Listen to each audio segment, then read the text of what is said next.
હાલો friends, આજે આપણે બનાવીશું કાશી કેરીમાંથી મુરંબાની રેસીપી। તેના માટે આપણે 500 ગ્રામ કાશી કેરી લીધી છે। કેરીને આપણે પાણીથી સારી રીતે ધોઈ અને કપડાથી લૂછી લીધી છે। સૌથી પહેલાં આપણે કેરીના ડીટીયાનો ભાગ છે તેને કાઢી લેશું। હવે આપણે કેરીની ઉપરની સાલ છે તેને કાઢી લેવાની છે। તો આ રીતે આપણે કેરીની ઉપરની સાલને કાઢી લેશું।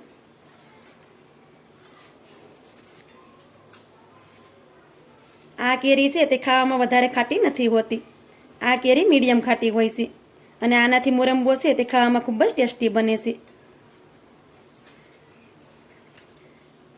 મેં આ તોતાપુરી કેરી લીધી છે। તમારે કોઈ પણ કેરી લેવી હોય તે તમે લઈ શકો, પણ આનાથી છે તે મુરંબો એકદમ ટેસ્ટી બને છે। આ કેરી વધારે ખાટી નથી હોતી એટલે આપણે આમાં ખાંડનું પ્રમાણ ઓછું રાખીએ તો પણ આ મુરંબો છે તે ટેસ્ટી બને છે। આપણે ખાટી કેરી લેતા હોય તો 500 ગ્રામ કેરી લીધી હોય તેને સામે આપણે 500 ગ્રામ ખાંડ નાખવી પડે છે, પણ આ રીતે તમે તોતાપુરી કેરી લાવો તો તેને આપણે 500 ગ્રામની સામે 400 ગ્રામ ખાંડ નાખો તો પણ ચાલે। કાશી કેરીનો મુરંબો બનાવી તમે એકાદશી હોય, 11 હોય તેમાં પણ ખાઈ શકો છો।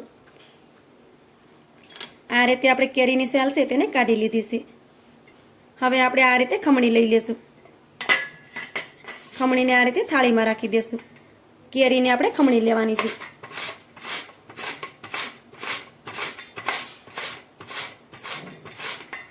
તો આ રીતે કેરી છે તે સહેલાઈથી ખમણાઈ જશે। આ રીતે આપણે બંને કેરીને ખમણી લીધી છે। હવે આપણે જેમાં મુરંબો બનાવવાનો હોય તે વાસણ લઈ લેવાનું। તો આપણે આ કઢાઈ લીધી છે, તેમાં આપણે કેરીને નાખી દઈએ। જેમાં આપણે મુરંબો બનાવવાનો હોય તે જ વાસણમાં આપણે કેરીને લઈ લેવાની। હવે તેમાં આપણે ચપટી જેટલું ફરાળી મીઠું નાખી દઈએ, જેથી કરી આપણે આ મુરંબો ફરાળમાં ખાવો હોય તો પણ ખાઈ શકીએ। તો આપણે અહીં સેંધા મીઠું નાખ્યું છે। તમારે ફરાળમાં મુરંબો ન ખાવો હોય તો તમે સાદું મીઠું પણ નાખી શકો, ને તમારે મીઠું ન નાખવું હોય તો તમે તેને કીપ પણ કરી શકો।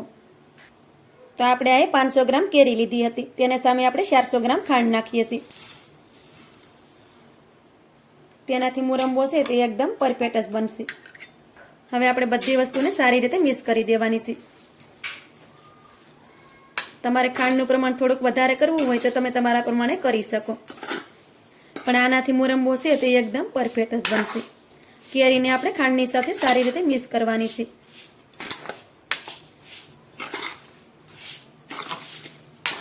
ખાંડને આપણે કેરીની સાથે સારી રીતે મિક્સ કરી દીધી છે। આ રીતે મુરંબો બનાવી તમે તેને 1 વર્ષ સુધી સ્ટોર પણ કરી શકો છો। હવે તેની ઉપર આપણે થાળી ઢાંકી દઈએ અને 10 મિનિટ સુધી તેને રહેવા દઈએ, જેથી કરી ખાંડ છે તે સારી રીતે ઓગળી જાય। કેરીને આપણે રેસ્ટ પર રાખી અને 10 મિનિટ થઈ ગઈ છે। 10 મિનિટ થાય પછી આપણે થાળી ખોલી અને જોઈ લેવાનું। 10 મિનિટ પછી તમે જોઈ શકો છો કે ખાંડ આપણી સારી રીતે ઓગળી ગઈ છે। 10 મિનિટ સુધી આપણે તેને ઢાંકીને રાખી દઈશું તો ખાંડ આપણી સારી રીતે ઓગળી જશે। હવે આપણે કડાઈને ગેસ ઉપર રાખી દઈશું। કડાઈને આપણે ગેસ ઉપર રાખી દીધી છે। હવે મુરંબાને આપણે પકાવવાનો છે, તેના માટે આપણે ગેસની ફ્લેમને ચાલુ કરી દઈએ।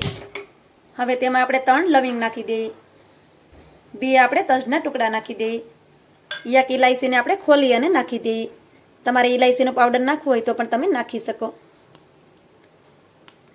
આ રીતે તેને પહેલાં જ નાખી દેવાનું, જેથી કરી મુરંબામાં તેની સરસ ફ્લેવર આવી જાય। હવે આપણે બધી વસ્તુને સારી રીતે મિક્સ કરી દઈએ। તો મુરંબાને આપણે આ રીતે હલાવતા રહી અને પકાવવાનો છે।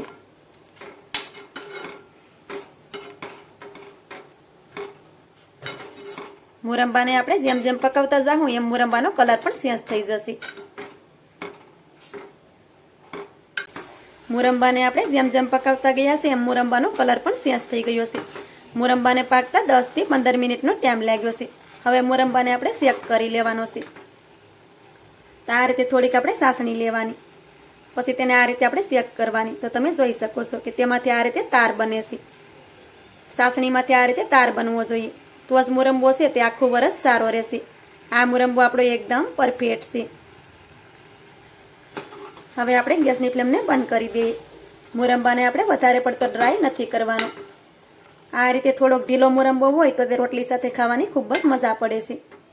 આ રીતે મુરંબો બનાવી તમે તેને બાળકોના લંચ બોક્સમાં પણ દઈ શકો છો।